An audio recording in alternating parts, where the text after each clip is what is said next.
And what's going on, guys? Welcome to episode 24 of the Uncommon Line podcast. We're here. We're not doing a normal intro like we typically do. We're just bringing everybody in here. But we do need to thank some people prior to the episode. Mark, welcome back to the show. Hey, man. Good to be back. Chris, welcome back. Brittany, we'll get to you in a second. So we just came back from Florida. It's already a quick turnaround, but we're back here at Triarc, which we're really excited to getting back here. Yeah. So without further ado, they're the sponsor of today's episode. Right? Yeah. Cool. Yep. And also as well as Triple C. So we've started dealing with a lot with them, and y'all are doing a lot with them too. Yes, we're doing a lot. We're kind of branching out to a couple different ranges, obviously. Triple C for the outdoor range and indoor range, so kind of more local with Texas Gun Experience. That's awesome. And I think I met those guys here today. Yeah, they're here right? today. Yeah, shout out to those guys too. Actually, they did us a huge solid a couple nights ago, and awesome people. So real quick, where's Texas Gun Experience at? It's in a Grapevine, Texas. Okay. Grapevine, Texas. Gosh, they got all kinds of full autos, just indoor range, and tons of full auto stuff people can rent. So it's kind of become one of those spots where if you want to go shoot a machine gun, head over there. What's the biggest full auto you have at Texas Gun? It's a minigun. Minigun? They got a minigun. Oh, hell yeah. So that's the biggest. Okay, Yeah. cool. Awesome. Yes. Yeah. So thank you so much for the sponsorship, man, having you here on the intro. And thank you to Triple C. They did a lot for us out at Florida. Thank you for helping us get down to Florida and get those interviews done. That was awesome. Yeah, dude, you guys did a killer job, man. And I'm happy that Matt got to get out and do some stuff. Yeah, Matt. That kid is awesome. Matt, yeah, he's a good dude. He was a trooper, man. We worked his ass off, especially the first day. He saw me freaking out because of the board issues. He's like, what did I get myself into? Yeah. So we haven't announced it yet, but we need to make an announcement just because we just launched it this week, but our discount code, finally. Really? So even after some of these people who, you know who you are, and I'm going to address you because I've been texting you all week, have still been buying guns and haven't been using the discount code, you pissed me off. But anyways. That's my fault, though. Yeah. No, it's not your fault. Like they had the discount code. I gave it to them, and they just chose not to use it. Oh, That's wow. crazy. They probably used Brittany's. Yeah, probably. They used Matty Trans. They used Matty Trans. Yeah, they Oh, used man. Matt's. That's a sharp guy, you know? So, so for future references for anybody that's purchasing, I know a few of y'all, we've talked to you out of the Tactical Games, and y'all are working on making your orders. Use code TheUCL.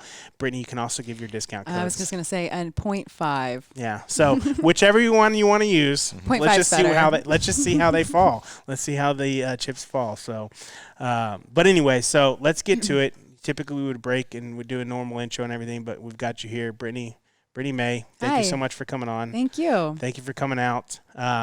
First off, why are you here this weekend? I'm here because I am teaching a course this weekend at Triple C. I've got a one-day handgun course tomorrow, and then on Sunday I've got a one-day carbine. But I'm also here to hang out with you guys and chit-chat. So yeah. We've been really excited. We've been really excited about having her on the show, haven't we? I've been so excited. Yeah, we've had some awesome guests, right? Like I'm not taking away from anybody else, but there was something about no this. pressure. Yeah, but there was something about this episode that we were really looking forward to, and I think part of it's just being back. It's almost like being home. You know, being back with y'all. And then I feel like we haven't known each other long. No. We really don't know each other. No, we just met during Average Joe's. Yeah. That's when we met. But I feel like we're hanging out with family. So Me that's too. what's really cool. Yeah. So she was a little bit nervous before the episode. Why did I bring that up? Something like this. It was really Why weird. can't No, that was you. Oh, You yeah, kept, yeah, what do I do with yeah. my hands? I have my hands under control. I gotta something. So thank you so much for coming on the show. And, you know, thank you for everything you represent for obviously the Triarc family and even us, like, you know, sharing the stuff you've shared and saying the stuff you've said. You don't have to say any of that. We're really just average dudes doing average things, which we've talked about before. But thank you so much. It means a lot. So before we kind of get into, like, tonight's discussion and where we're going to go, because, like, Who knows? Who knows where we're going, right? I'm curious because I brought this up at Average Joe's, and y'all were like, oh, it's too long. You know, I don't want to tell it because it was such a short moment. How'd y'all meet? Like, how did Triarc and your company get involved? Well, there's a couple. We did range days with First Beer out in Nevada with the PFC complex. Park. Park. Park is what it's called, yeah. Yeah, so it's a training company out in Las Vegas, Nevada, and Brittany is affiliated with them, and so we did a kind of like before SHOT Show. Here's like all these people kind of get together and do their own range events, kind of spread out around, kind of around the whole Las Vegas area because it's kind of crowded, and they when SHOT Show does their official one, so everybody's kind of smart off and branch on their own, and from there, and also some of the content that Brittany was putting out, and it was solid as far as just stuff was kind of meshed well with the brand in the sense, just taking everything seriously, putting in hard work, constantly training, just, and always there's kind of like how it all evolved, and it just kept growing. And so, so we just reached out and, like I said, my brands co-aligned and took it from there. So had you known about Triarc prior to, I mean, how long have you had your company? I've had Point for 5 years. Okay, and your company, you can give your spiel for your company now. Oh, well, I run a firearms instruction school. I based it out of Las Vegas, Nevada. 2020 is actually my 10th year teaching firearms specifically. Prior to Point, I was just running it kind of like a under-the-mill little business, kind of a cash deal, maybe not. And then I started Point 5 years ago, Point Firearms Instruction, and I focus on the basic fundamentals and manipulations of both the handgun and carbine weapon system is what I focus on, and mindset. And so had you heard about them previously? I actually had heard of Triarc prior to them reaching out to me, and my side of the story is they slid into my DMs, but whatever. And things get real. No, they were fantastic. They were very professional and still are to this day. No, I had heard about them in regards to their Tri-11. I'm a huge 1911 fan, and I have been for years, and so I had heard about their Tri-11. I'd never touched one or seen any of their guns first person, but that's the only thing I knew. And when they reached out to me, the first thing that I did was I went to their website and I kind of read through their mission and kind of what they're doing and everything. And it was absolutely amazing to me of how, like Chris said, it just meshed. Like it was just, it was so in line with each other. It was rad. It was so rad. And so, when we went from there, and then we did the Pushing Forward series together, and it's just been evolving since there. And it's just it's a really cool relationship, Point and Triarc, because we both benefit each other in so many ways, and it's just kind of beautiful, and it works so well. Yeah, it's crazy because, and this is a testament to like your episode we were talking, and who everything y'all have built, right? It's weird because everybody we've met, right? Like I hadn't met Matt. Like we had met at Average Joe's. Yeah. And so I'm not going to lie. I was like, I'm going to fix and do a podcast with this guy for 3 days. Like what happens if we don't mesh well together? But what's crazy about, dude, and I'm going to call it a family, right? What's crazy about this family is we hadn't met. Matt and I hadn't met. The other people in the shop we haven't met, just growing. But every time we walk in the door, it's like we've known each other forever. Yeah. And there's no barriers. Like you feel like yourself. Like I feel like I can just be who I am. Yeah. Which is huge within the industry. Yeah, right? You're gonna be awkward, and it's home here. You got to worry about where to go or nothing like that. Things can get awkward. Like make it weird. Get it weird. Things can get awkward. There's no doubt about that. Yeah, there's awkward, man. Somehow OnlyFans always comes up when I'm here at the shop. I don't know why, and it's OnlyFans on feet fetishes. Because you want us to subscribe to your secret account. That's what it is. Look, to be able to pay for more Tri-11s, it's fine. Mark and I are not gonna do it. Yeah, we've already talked. Hey, whoa! I'm not doing it either, you guys. Come on.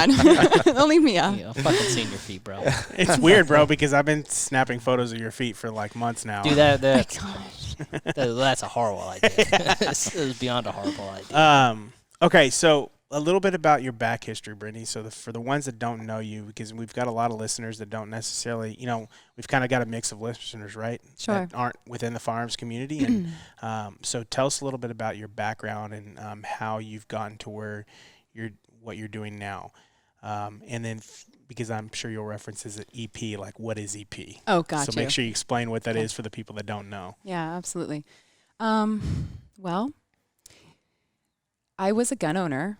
When I turned 21, I bought my first handgun, and I had a very violent encounter that happened to me, and that really pushed me into training.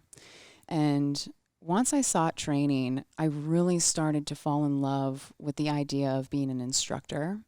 And I really fell in love with shooting as well, and on the defensive side.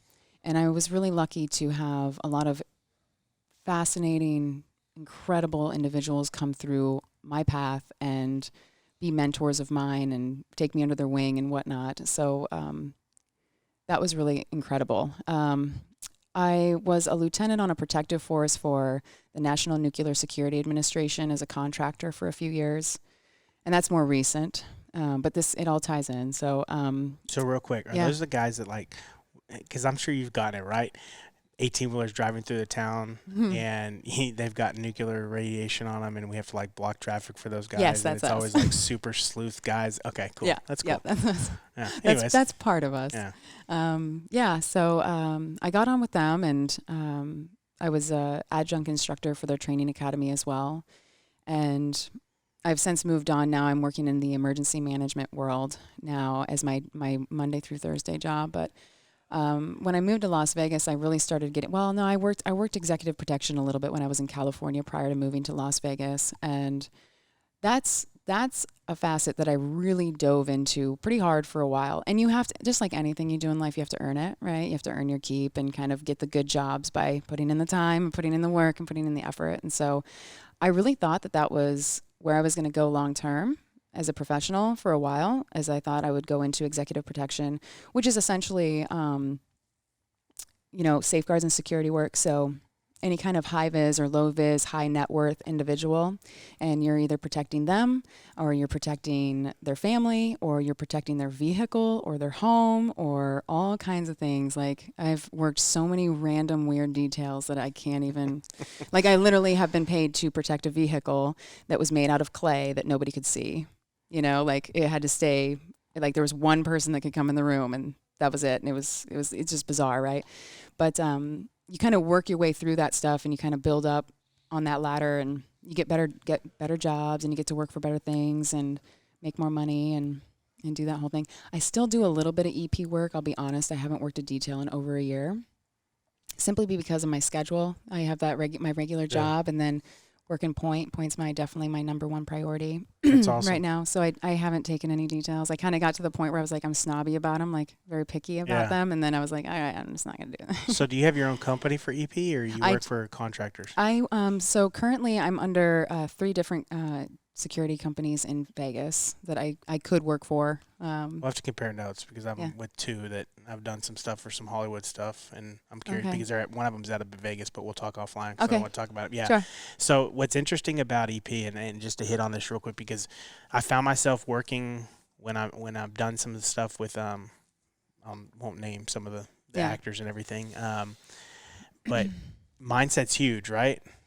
Always. And what's hard about mindset's huge in everything, right? But what's hard about, I find myself doing any time of like executive protection type stuff is like maintaining that, because there's so much downtime, so to speak, and monotony of just like watching a clay car and making sure this one dude is only the guy that can see this clay car, Gotta keep yourself busy. So like what have you done to prepare yourself for those moments of monotony to not get complacent within executive protection?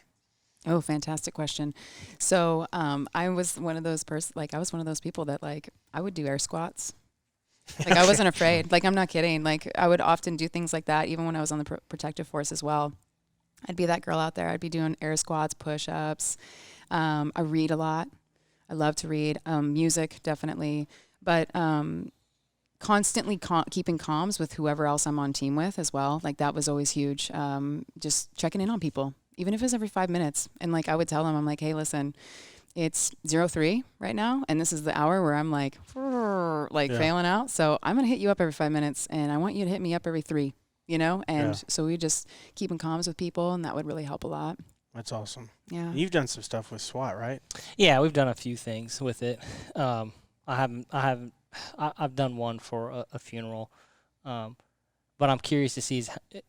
My first question is like, what I first pick up is like, people's. He's gonna start crying. Yeah, no. It looked like it for a second. I'm blanking. I was like, oh God, this is gonna get dark. No, dude, it's like people's personas, right? Like the things you look for on like a traffic stop, like, hey, is this guy hiding something from me? Asymmetrical movement, stuff like that. Sure, yeah. So like that would be my. If I was to ever work a detail, like I'd be looking at crowds, like, all right, who in this crowd looks like me? I was like, that's the fucking dude I'm gonna hone in on. But yeah, I've done one detail, and it was just like that. We just held the hallway. Yeah. And it was stood by a door or something. Or a somber moment. It was pretty cool though. But what about you, Chris? In the military? No, here I just I got to guard my tacos. and the topo's out of the fridge, bro. You gotta guard exactly. that. Sometimes Or the whiskey or anything. yeah. Sometimes I make the employees stand watch. But I didn't. You know what I meant, asshole? I meant like when you were in the military, like with different generals or anything like that. Yeah, actually, my last the second tour I had, I was on a mid team and I was a PSO for the mid chief who's attached to an Iraqi general, so he was a full board colonel. So I had a PSD platoon and I had to go everywhere with that colonel, everywhere, every day. It's a different animal, man. Yeah. Like It is. EP and anytime like protection detail is a different animal. It is. You know, I thought like maybe like okay, because getting a couple contracts, like I could do this, and then it's like I don't know. Yeah. Like, dealing like talking with Secret Service guys on stuff we've done, I'm like, man. Or sit in meetings where I don't need to be here. I shouldn't be listening to this. You know what I mean? Yeah, That too. It's like This is way above my pay I know. grade. Can I tell somebody before- about this? Well, it's before it's like, here, sign this document. You get a temporary clearance while you're deployed, and then it ends when you're not deployed. I'm like, okay, temporary, that's cool, man. Yeah. But after a while, it's like, I mean, it was all right. It's just busy. It's just busy all the time, and Yeah. you're watching, I had a platoon to manage, and I also had to be with him everywhere. So it was just, I mean, it's I don't know. Like I said, it's busy, but honestly, it was cool. Like I loved it. It was a good experience, and I met good people, and Yeah. I've solid. had fun. I mean, I've told you a couple of stories on one of the last ones we did. That was a lot of fun. Well, that's what I was talking about. It's like those further movements and stuff that would pick back up. Yeah. But- And sometimes you get to, I mean, what's enjoyable about it to me is just the people you meet, right? Sure. Like being in that realm of just people that, like, I'm never going to be on that level, right? I mean, I Yes. wish the podcast would be that big, but I mean, just reality is, and it's just being on that different level of being in that world is just a different world with But these what people. is so true about even like the high vis, low vis, these, high net worth individuals, right? They're just people too. Yeah. But That's- sometimes you don't remember that. You're sitting there and They're you're going just like, people holy too. cow, but they're And just then people. The other thing about it is you're the help. Yeah. And if you're working a house detail, the hierarchy, security is on the bottom. Yeah. Like it usually goes nanny, cook, right? Like there's a Bullet catcher. yeah, and you could be gone in a second. Like you do one thing wrong, like if your principal is a germaphobe, right? And you don't open a door and things like that, like you can just be done. You can get fired on the spot. Like And there's I've part seen it of- happen. There's part of me that like I don't have the patience because I'd be like, if he's a germaphobe, I'd be purposely like spitting on stuff. It's like, just like, no, I'm kidding. Taking I'm out, kidding. drinking out of the tank. There is truth like, to that. yeah, like it's just like sometimes it's like I get it, like, but you're at the end of the day, you're still a human, right? Yeah. Like, yeah. so don't, just because you're this net worth, why do you have to be like that? You lose who you are sometimes, be on Sure. that level, and I just don't have the patience for that. I don't think you lose. So you just get to believe that you're somebody else. And that's it. Yeah. Mhm. Anyway, so executive protection detail to Well, I mean that was kind of been ongoing for the last few years. I would say I've been doing that for maybe 7 years total, EP work. Yeah, and then protective force. Yeah. So So why? I'm gonna kind of circle back. Yeah. You said you had a violent encounter and everything, and obviously a lot of your fundamental. I assume, correct me if I'm wrong, but where you're at today is kind of we always learn from history, right? And we do things a lot of times to either be better prepared or learning from past mistakes or whatever they may be. Did that situation, and if you can kind of go into it, like did that situation set you up on why you want to be so prepared today? Oh, 100%. Absolutely. That was the massive shift in my life that night. It was a bad night. So how old were you? This was in 2007. Okay, so That's I how I'm gonna. won't tell you how That's old me I answering was. that question. I won't tell you how old I was or what I was doing. But anyways, so all right, so you were at that time, right? So it was 2007. Okay. Yeah. Were you had you been involved with firearms or anything like that at that time? Yeah, I was a gun owner. Okay. Yeah. All right. And I would keep a loaded gun next to my bed every night. Okay. Absolutely. I wasn't concealed carrying yet at that time. All right. And so you can you kind of go into it, like what happened? Sure, yeah. I was a bartender at the time, and I came home from the bar after we closed the bar. It was early in the morning, like 3, 4 o'clock in the morning, and I was exhausted. I mean, I was taking 18 units in college at the time and working other little side jobs here and there too. I mean, I was grinding, right? And it was like one of those weekends where I was like, I'm going to sleep on Sunday. Like I'll get to sleep on Sunday, And so I literally come home and just changed really quick, took out my contacts, jumped into bed, and I'm like out like a light. And I woke up to a man sitting on my chest, and his thighs and knees were on the outside of my arms. So he was very high up on my chest, right? and very big man, and he was hitting me in the face. And I never had really been hit in the face before. And when you get punched in the face like that and you can't defend yourself, it is just like the worst fucking feeling ever. And I was in and out of consciousness, and we got into this huge fight, him and I. I don't know where, I just dug deep, and I don't know where it came from. I guess a lot of built up anger, maybe. I don't know. I'm like, gonna let it out on him. But Look at Mark's face. Mark's like, holy cow, what's happening? Dude. Because you hadn't heard it yet. Well, I knew. You knew some I of knew it, it, but I right? haven't heard the full story, and that's So I why purposely didn't want him to, because I was going to send some links to one of the, but I didn't want you to, because I wanted to get the real reaction because it's amazing. Anyways, go ahead. yeah, I mean, no. Yeah, so it was just a full-on fight, you know, and the bed didn't help me, and I wanted to get my gun so bad, and that's all I could think about. And there was a couple of factors there, though. Like, I was afraid to get it because I thought, like, if I got it, maybe he'd use it and shoot me. And then I didn't want to reach for it because I didn't want him to see that it was there. You know, it was just like these thoughts that are going through your mind, and then you're getting hit, and there's no fucking rules in a fight. Like, there's no fucking rules. Like, when it comes down to it, I mean, I was biting this man. Like, I was doing every single thing I could. I was trying to choke him with his shirt. Yeah, it was just fucking gnarly. And I woke up, and the lights are all on, and my entire bedroom is completely fucking ransacked. The mattress is like half off, and everything that's on anything is now on the floor. And all I could think of was, I want to find my gun, and I want to find my phone, right? And where the fuck is he at? And you know, I don't know what it was, but I took 2 crawl little steps on the ground, and my fucking phone's like staring up at me, right? And I was just like, oh my god, my fucking phone! Like, I'm gonna call. So I call 911, and immediately I look, and my gun is gone. And that's when, like, I had this like huge fear that he had my gun and he was in the space somewhere. He was very close still, and I was so afraid that at any second he was just gonna pop out, and I was completely defenseless. And so I'm on the phone with 911 with dispatch, and dispatch tells me, law enforcement is at your house. Stay where you are. They are there. Don't move. You know, stay where you are. And so I kept asking her, like, where is he? Can you tell me where he is? Is he in the house? Is he outside? Like, where is he at? She's like, ma'am, just stay where you are. Don't move. Stay where you are. Stay on the phone with me. Don't move, you know. And my back door that I would come in through, because I would park out there, was half open.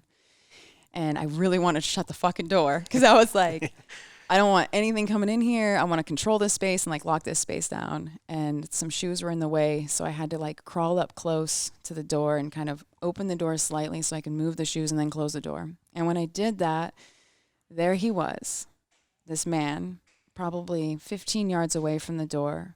He was completely naked from head to toe, and he had my gun in his right hand, and he was pointing it at his head. And at that moment, law enforcement was engaged with him, and I had no idea. I couldn't see them, and I had one of those really bright lights above that door that was shining out on him. So he was just in the spotlight, right? And yeah, I shut the door, and I was so fucking scared out of my mind. His intentions were fully to rape and kill me that night, and thankfully he didn't do either.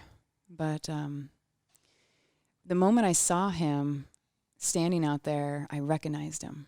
He used to come into the bar that I worked at. I used to see him on the campus that I would go to school at. I saw him at the fucking grocery store. I saw him at the fucking gas station. The guy had been stalking me for 8 months, following me home at night. And the way he came in, I don't know if I mentioned this or not. I'm sorry. I kind of got lost in that right now. But like, he had broken into my home while I was at work and hid himself in my house and waited for me to come home. And of course, like I said, like I just came in and like fucking got ready for bed really quick and racked out. And that's what I woke up to. But So let me ask you, there's so much there that I wanted to ask you for so long with Yeah, regards please. to it. But the kind of rewind before this, what was had you had any, I mean, you obviously owned a gun, but I mean, is family in law enforcement, military? Have you grown up around it? Because where I'm getting at is the fight or flight, right? sure. So it's huge. We all know it. How many cops have we seen where it's flight? They don't have that fight. So first off, I applaud you for just being a bad motherfucker to fight this guy. But was that ingrained in you from a young age? or can you pinpoint any of that? That's a great question. I mean, so I grew up in a very small town in the northwest corner of Iowa, less than 100 people. I was the only female child in the town until I was 12 years old. So I grew up with this like group of brothers, essentially. I mean, I have one biological brother and I have a half brother, but all the other boys, all the other kids in town were boys. And so I grew up with them. And, you know, I treasure every single relationship that I have with every single one of those guys because they treated me like a lady, but they didn't treat me any different, you know? And they kind of instilled in me, like, you got to be a fighter. You got to stick up for yourself, you know, that whole thing. I guess, like, that's part of it. My brother was in the military. He's now retired, and he's a contractor now. But, yeah, I guess it was just, like, the way I was raised. You know, in Iowa, northwest corner of Iowa is not an easy place to live either. The winters are really, really rough there. I didn't grow up in a very wealthy family. Is it bad that I'm trying to pinpoint on the map Where where the Iowa fuck? is at? See? It's so. So can you kind of tell me where it's at on the map? It's where the corn's at. There you go. Good job. Oh, that was Ohio. Everybody fucks that up. Anyways, It's up north. Yeah. up north, It's right? up north. Okay. It's up north. North-ish. Not north as Michigan, though, right? Northwest. No. It's Northeast. north central. Yeah. Are but- you guys fucking real right now? Dude, people are like, Like, I thought it was a joke. Look, I became a cop for a reason. We've said this on the show for a while. Anyway, so I digress. I only know Texas. Yeah. dude. So- I probably can't even think right now. I'm like, I'm zoned in. I'm So like, a lot fucking of just you listening. know, you had your brothers and everything. Yeah, and, yeah. So let me ask you this then: when it's happening, right? And Yeah. obviously, I don't even know if you can answer this because I don't know how I would even. I mean, I've pictured myself in situations we've been in law enforcement, but it's different because you're in your home, right? And we all think our home is our safe space. Like, why fight? Like, can you think about back in that moment, like why you started fighting, or did you just start fighting and you didn't even have to think about it? Oh yeah, no. Does that make sense? Yeah, no, absolutely. Yeah, no, there was no question. I didn't question that at all. Like at all. Like the moment I felt his weight, and then as soon as I came to, and he noticed that I had come to, you know, he just started fucking cracking me in the face. Right? He broke my jaw in 2 places. I've had so much dental work done. I had so much dental work done. It's like fucking thousands and thousands of dollars later. I can smile again, but that was years ago. But no, I didn't question, like, should I fight? The first fucking thought I had was, I'm going to kill this motherfucker. And I swear to God, to this day, the first vision I had was I wanted to get my arm free so I could get the fucking gun, and I just wanted to go boom, boom, boom, boom, boom. Just shoot the motherfucker in the face. And what I'm getting at here is That's what I like, wanted to do. it's so rare to me. Okay. Because God, at that I can't point, believe I just said that. well, no, it's perfectly fine. Like, yeah, fist bump because fuck yeah. That's sorry, you left Mark hanging. Oh, I'm sorry, Mark. It's only Yeah. about Only Mark hanging. just a simple guy. To me, and this is where your story's uncommon, right? So we go back to what the uncommon line is, right? And then also within the play of pushing the line, right? Like never giving up, always pushing forward. That is rare, right? And to me, the characteristics you exhibit on that night is even rare within, I hate to say it, within law enforcement a lot of times, right? Because we have safety in numbers, right? And sometimes we see officers Sure. that are alone Mm-hmm. and they're faced with the fight or flight. And so I'm just trying to break down It was either this- me or him. exactly. And I did not want him to win. I did not want him to rape me. I knew that was his intentions. I could tell that was his intentions by what he was trying to do, obviously. I mean, he was Yeah. fighting for that initially. And then I think, like, I'm not, like, saying, like, I was, like, kicking his ass. But then I think it kind of shocked him that I was fighting so hard and so violently aggressively. Yeah. Like, I was literally biting this man and fucking, like, every single thing I could possibly do, you know? And so it was, in my mind, it was either he wins or I fucking win. And I want to fucking win this. Like, I'm not going to let this dude take anything away from me. Not an inch away. Like, I mean, are we on agreement that this is rare? Like the mindset, I mean, of not being a victim in today's society, I've seen today, yeah. you know? Yeah, it is. I mean, that's huge. Like, props to you. Thank you for telling the story Oh, because yeah. beforehand you were like kind of like, so what are you going to ask me? And I'm like, well, we kind of got into this a little bit because Yeah. it's so important to today's society of being prepared, right? But Well, what's I still want is so unique and uncommon is the fact that like that's where you went right then and there. Oh yeah. Like there was no think that's instantly what you did. And had you prepared, like had you been training like you are now? Oh my God. If I knew what I knew now, then I would have smoked that motherfucker so fast. Oh God, maybe I wouldn't have, but like the first thing I would have done, the hardest thing was getting him off of my chest. And if I would have just, instead of trying to push and move with my shoulders, if I would have just taken my right or left leg, bent my fucking knee, planted my foot, and flipped my fucking hips, would have done something. But I didn't know that then. Yeah. You know, I had no jiu-jitsu training. I had no combatives training, like nothing like that at all. So I was just fighting with him and just trying to wiggle out. And his weight, I mean, he was a 250-pound man, 6'2". He was a massive guy sitting on my chest. I don't know, $130 maybe. And at that time, I know you got a question. Go ahead.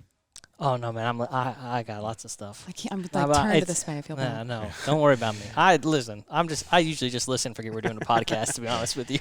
But there's that other aspect of like the other outcome in Brittany's when she spoke with us, obviously when we did the Push It Forward episode, was that part of that you fighting back created a lot of noise. It did, yes. And then what did that lead to? So that's great, Chris. Yeah. Thank you. Yeah. So I had this lady that lived next door to me, and she had several little small dogs, and they were annoying, but I loved her. She was very sweet. But her dogs were going crazy. And so that is what drove her to call 911. And if she didn't call 911, I don't know what would have happened. I mean, it could have really changed the whole dynamic. It ensued, law enforcement's response so quickly, and for me to call dispatch and them to say, hey, they are already at your home. They're on scene. Like, stay where you are. So, I mean, a portion of it. And, like, I still keep in touch with her. She's fantastic. And, I mean, That's awesome. part of her, she's helped save my life, really, I think sometimes, we see it so much in society. I said that very strange. Anyways, is sometimes doing nothing gets you in more trouble. Yeah. But sometimes doing something creates less force used, right? So I've been equating to this within law enforcement, right? Oh. We see a lot of these cities that they aren't using force. So we see crime going up and we see all this stuff happening. And sometimes using force mitigates that. In a situation like this, I mean, if you hadn't done anything, we may not be sitting here with you today, Sure. but you did something to stop something, right? And I get back to wanting to stress and I can't wait for my daughter to meet her one day. When my daughter's older, and be like, let me tell you what you're sitting down with Brittany right now. You are pulling on my heartstrings right now. That's really my reason. No, and it's so huge because, and I'm not just saying for females, right? Like this Sure. goes for males too, to have that, I'm going to fucking kill this guy. Like, I'm not going to be the victim here. I'm going to fucking kill this guy. Even if he hurts me, I'm walking out of here, right? It is such an important, truly it's a life lesson. It really is. Yeah. So let me ask you this. How did you not allow it to define you? Oh.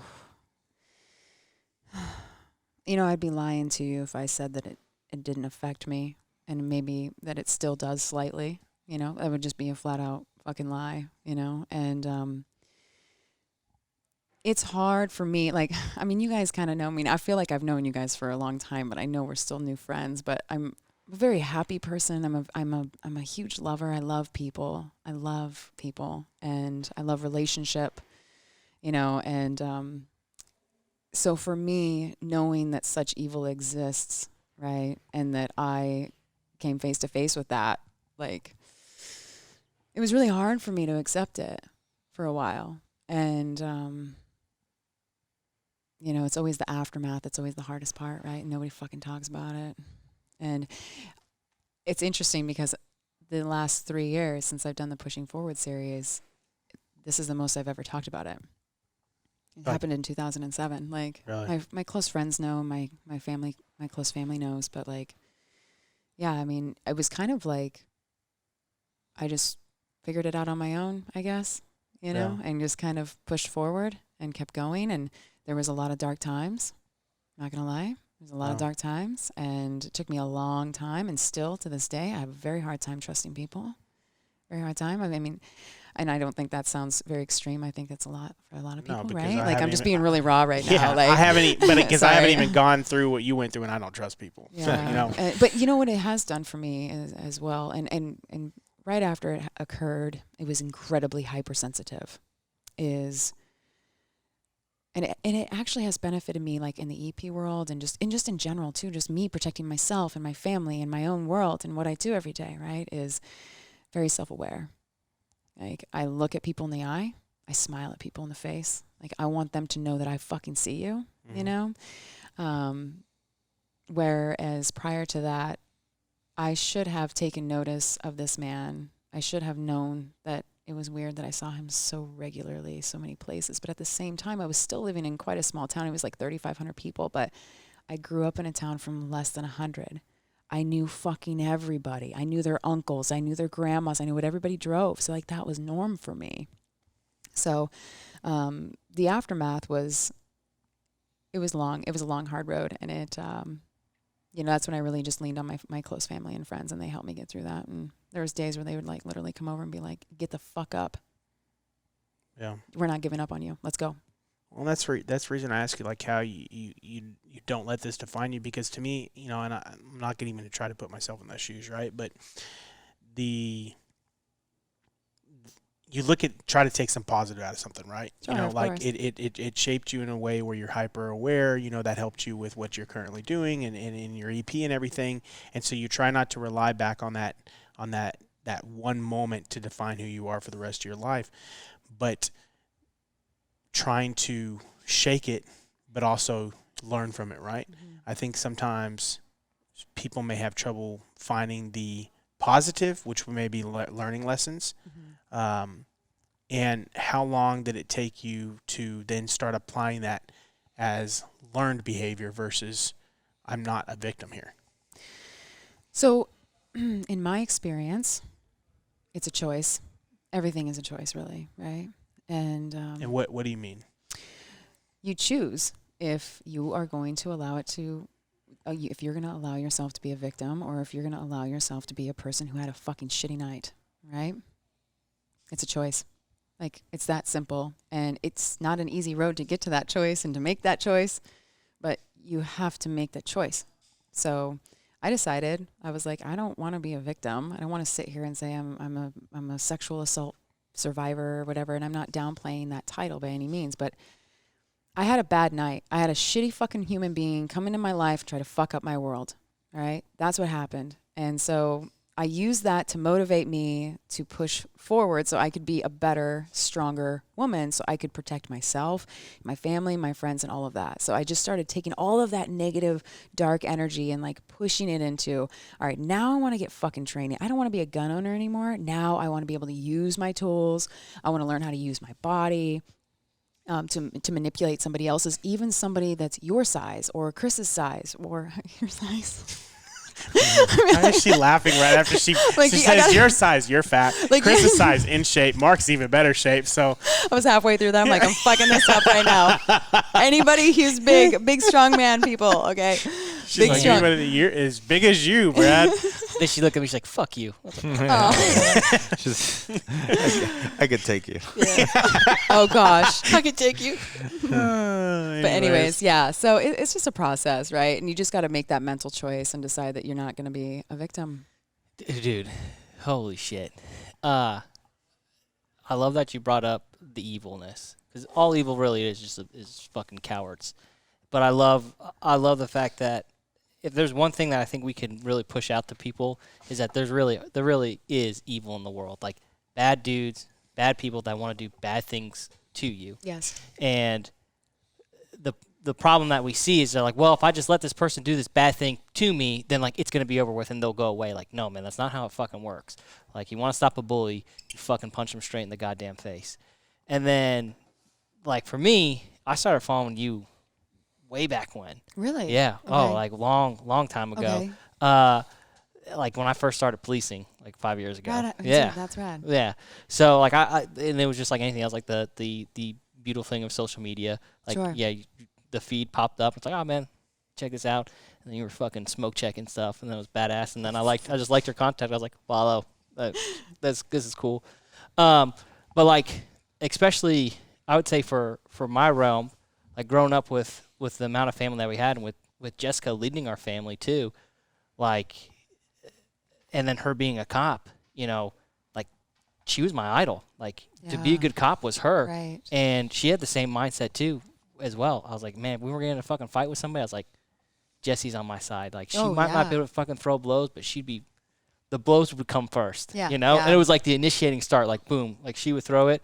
So like that's been I don't know, like it really has been my foundation even since I started policing. Well, that's the reason I was curious I mean, I hate to say that that's a rare behavior because that's naturally, naturally when you look at the adaptations of human beings, right? We were originally fighters, right? We grew up within war, within generations and generations, and slowly as humans has evolved, we've gotten softer, so to speak, right? Softer.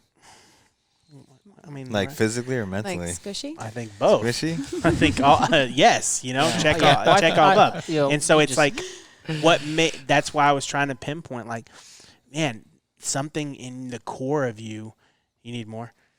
Yeah. Did you see my? Yeah, she's bored by my question. Was it that Anyways, I'll ask another fucking question. No. Something within your core told you to fight, and what I find awesome within these, and I don't want to call them stories because that seems like fake, right? Realities, right? Sure. I like to pinpoint that, right? Like, what was it within our core that goes, fuck you, I'm about to fuck your world I have to, like, I love it. I ask myself that question a lot of time. I really believe there's a fucking deep monster inside of us. Like, and especially in all warriors. So does it come out when somebody messes up your order at Starbucks? No. Mine comes out. Yeah, maybe. Maybe that's the softness we were talking about. Yeah.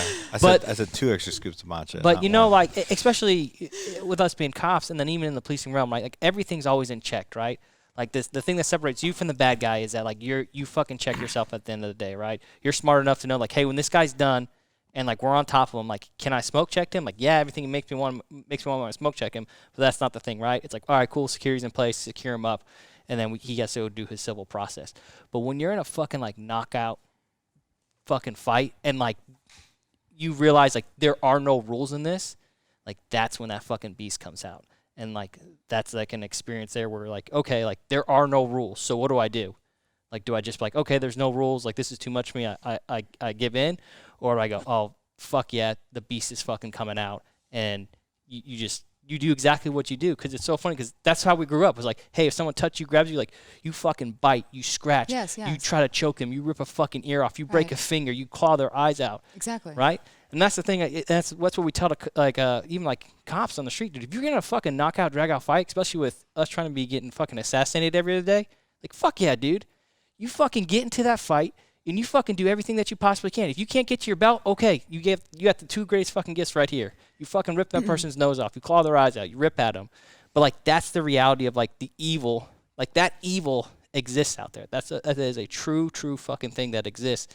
And that's also like deep down inside of people as well.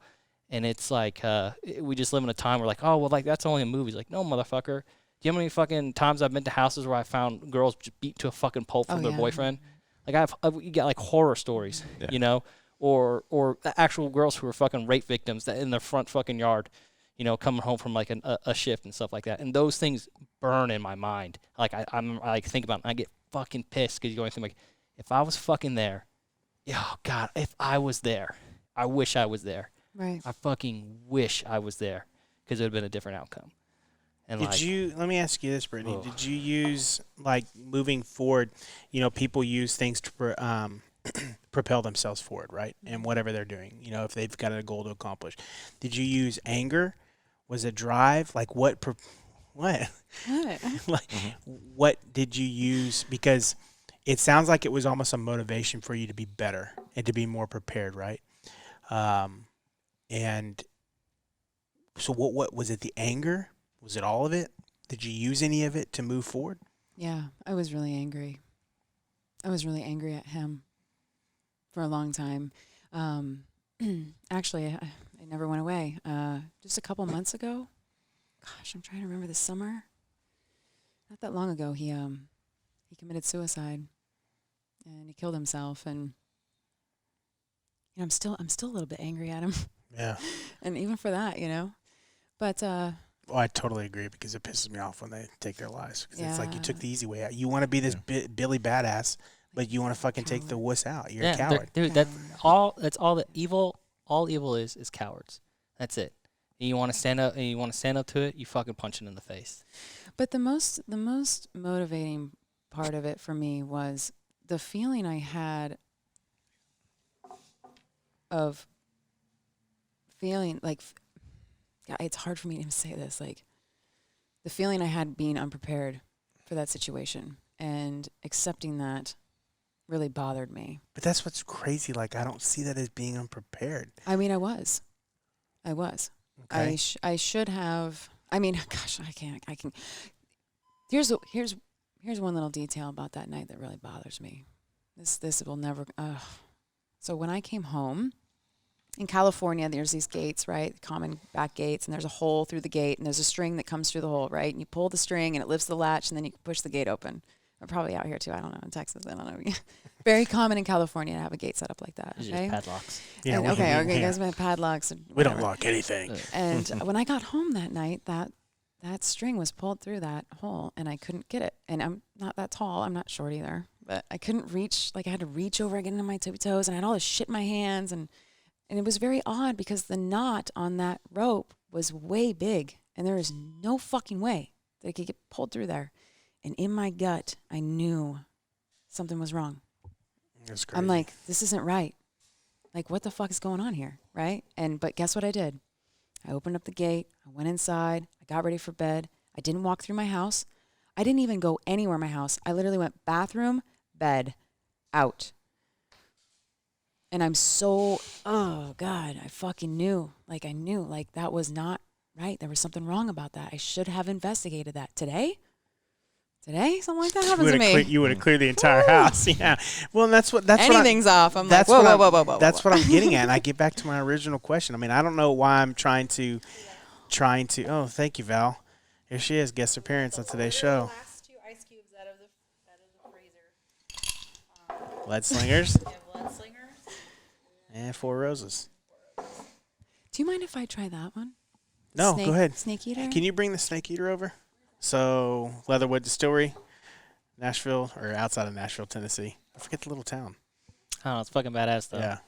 Yeah. Fucking jalapeno. Dude, me and Christine was crushing some of that the other night. It was so good. I still got to get my bottles. Oh, thank you. Oh, I know. I forget where I was going with it, Oh. but some. Gotcha. So anyways, well, I'm sorry. So there's a couple things I want to say to this. So the mindset really changed for me. And it was just a big part of growing up as well, I think, as a young female, But my mindset But that's what I'm getting at, shifted. Brittany, is like there was something rooted in you that was already within you to fight. It's And I called- know yeah. I keep hounding on it, but there's Yeah, something okay. there that like is huge for women and even men growing up today in today's society, younger, that I think we're losing that. Am I wrong for saying that? Not enough people watch the movie Predator. That's all I gotta say, Yeah. man. That's true. Dude, it's a That's rec- true. I think That it's- is, it is one of the best movies of all time, but But just like I said, just like just as she described earlier, as Brittany described earlier, as growing up with so many brothers, right, and teaching you to be tough. You got to be tough, right? You want to play with the boys, yeah. you know. It's going to kind of naturally kind of build up, and even as far as like when I was young, like the action guys and all that stuff like that, and you see all those military movies, they teach you how to be tough. So that's the whole thing. So, and even growing up, as kids and watching like certain movies or relying on your friends for certain things, it's like growing up without a father role and stuff like that. You always rely on your friends, and depending where their households are, you always kind of have that you want that respect or look out for each other and things Yeah, like but that. dude, 'cause you it's, had a Hispanic grandmother, and that's on a yeah, different dude, she was level, crazy. bro. That was like That's on my, a that was different like level, my, bro. yeah, that was my father figure right there. But Yeah. but even her though, but that's the whole thing though. It's just like she was the one saying, "You gotta be tough, quit crying." And I mean, honestly, some of the life lessons she gave were, I mean, I look back now, I mean, they're pretty freaking brutal and pretty tough. Right. But she was smart, Yeah. because like I said, there was no father role in the house, so she was just like, pretty It's much just like, interesting yeah. because, like, I think about what you're telling about this, like the knot, right? Oh, Like, yeah. not normal people pick up on that. Even, even pick up on like the I call them the butterflies, or like the The spidey gut. sense. You Like, gotta trust not the a lot gut. of people recognize that. So there's something there within within. Yeah, it's really good. I Anyways, like it. Yeah, it's really good. within So- their core. So go ahead and go on what you were saying as far as Well, this is going to take a pretty hard left turn here. fine. It's in reference to something that both of you guys had mentioned earlier, and this is going to go into the law enforcement world here. Inefficient force appears to be excessive force, right? Mhm. So if you are inefficiently trying to take someone to the ground or detain them or whatever, it's going to appear to be excessive force because you're doing it fucking wrong. and Mark excerpt. If you are efficient with your takedown or whatever you're trying to do with somebody, right, it doesn't appear to be excessive at all because it's fucking quick, hard, and fast, and it's done. Yeah. And I think that's one of the biggest negative components that we're seeing today in your guys' world is there's a lot of inefficient force that appears to be excessive force, and it's really kind of working against everybody. Yeah. And I know that was a really hard left turn, but you guys had mentioned that a little bit. You were talking about Well, force earlier and stuff like that. And I think a lot of it's education, right? 100%. So that goes down to training. And I mean, you guys obviously, like, I'm a huge, very passionate person about training. And so I assume, going back to, so this kind of propelled you to want to be better, right? Yes. To never not be prepared. Correct. And so you go in and you start your company, right? And Well, there was a lot more that happened prior to just me. I didn't just start it. Like, I trained very regimentally, like consistently shooting 3 to 5 times a week. I was taking courses constantly. I mean, for 5 years of my life, I did that. Like, I trained and trained and trained and trained, and I took a lot of courses, and I got invited to instructor development courses, and the whole, hey, you should be an instructor. And they weren't basing it necessarily so much off of just my hard skills, but my soft skills as well, just who I am as a person, and I'm relatable, and I can talk to people, and I love people, and so it was kind of like I had a hard time wanting to be a firearms instructor, and I'm just going to be super fucking raw right now because I hate that title, okay? There's a lot of people that throw that title around that don't. they don't deserve the title I'll let you say it. because they got the certificate. Just because you went to this, anybody can go through the course, Yeah. and they shouldn't be, It's so much more profound than God, that, and it's that's a can of fucking worms right yeah, there. and I apologize to even go down that, but No, but but it I, needs- I I had mean, a hard it's true. time accepting, and this is me also understand that this is me recognizing what my passion is, and that every single thing in my life has led me to this moment, and I'm recognizing this as me as a human being, and it's beautiful, right? And so I went down that journey, and I started like learning and pinning my skin back and pulling my soul out and just kind of really diving into being an instructor. And I started out with private instruction, small classes, and then now what I'm doing now is like full on, full scale. But I took the stairs. And I think especially as a female in the industry, I absolutely had to fucking take the stairs. And I'm not going to complain about that one bit because the only person that benefits is me 100%. So I love the fact that you brought that up because we've had this conversation before, females within the industry, but let's face it, like the industry, right? You and I've had this conversation. Mm. The industry is failing in so many different avenues as far as, I don't want to call it, like, what do you want to say, openness? Like welcoming people. And we've got so many new gun owners. Now more than ever is a time that we can't shun people, right? Well, here's another thing about new gun owners, too, is, I've really had this conversation, just some good people I've been working with right now, is, because just being a manufacturer, you're selling firearms, stuff like that, and also firearms retailers, gun ranges, things like that. Like, we make our living off of the firearms industry. And as the, industry, everybody knows being in this industry, it goes ups and downs, right? People want demand goes down. Demand goes high, demand goes down. And the one unique thing about this is, like, election year is coming up. Okay, me as a manufacturer, like, start prepping. It's happening. But then COVID came out of nowhere, and that threw everything a loop. Then the riots came out of nowhere. That threw everything a loop. And in new gun owners, right? And I've heard people make comments or like, oh, kind of high side, like kind of just degrading, like, oh, now you want to buy a gun. It's just, that's the wrong attitude to have. Like, you should, just like I said, change the culture. Like, be inviting to everyone, not who knows how to tactically shoot, not only knows how to shoot this way. Just be inviting to everybody, so everybody feels comfortable shooting a gun and doesn't feel discouraged, like when they're at the range if they're doing it right or not. That's for you to go up and say, like, hey, do you try this or something like that? But it's but the cool thing we have right now is all these new gun owners. Yeah, they're all seeking training, but what we also need to do is turn them to enthusiasts. Because when the market starts going down, enthusiasts are the ones that keep the market going. Yeah. Like, they keep people in business. Even if it's slow, people who like guns, people who shoot guns, people always buying guns and repeat buyers and all this other stuff like that, those are the enthusiasts that keep the market going. I can't, there's, and I'm a firearms enthusiast, like, through and through. Even though I manufacture them, like, I still them. Zach hates me over there because I want to buy M9s all the time and he won't let me. So, but that's the whole thing. Like, we all like firearms for a certain reason, whether it's, collection, shooting, defense. It all ties into one thing. Yeah, it's, so with all these new gunners, we need to teach them that, right? And need to teach them about, your experience or other people's experience, where that all, yeah, it's good to shoot, but also it could save your life one day. It could save the life of a family member. But I or a also friend. think, going into instructors, the title instructor, right? When you take that title, you have a lot of responsibility, right? Because how many times have you seen a poor instructor that now has turned that person off turn them off of the industry, right? Right. Or carrying a firearm. People don't necessarily always remember what you say, but they absolutely remember how you made them feel, right? And so that's a huge component of being an instructor and I would really like to talk about this, is that my main clientele is male. And that is not because I'm a chick and they think whatever and they want to come to my class. I mean, there might be a little bit of that, maybe, I don't know, right? But if the firearms industry is, the majority of it is male, okay? Even though the female culture is growing in the industry, it is still a very small minority, all right? That's the fucking reality. So gobble that up.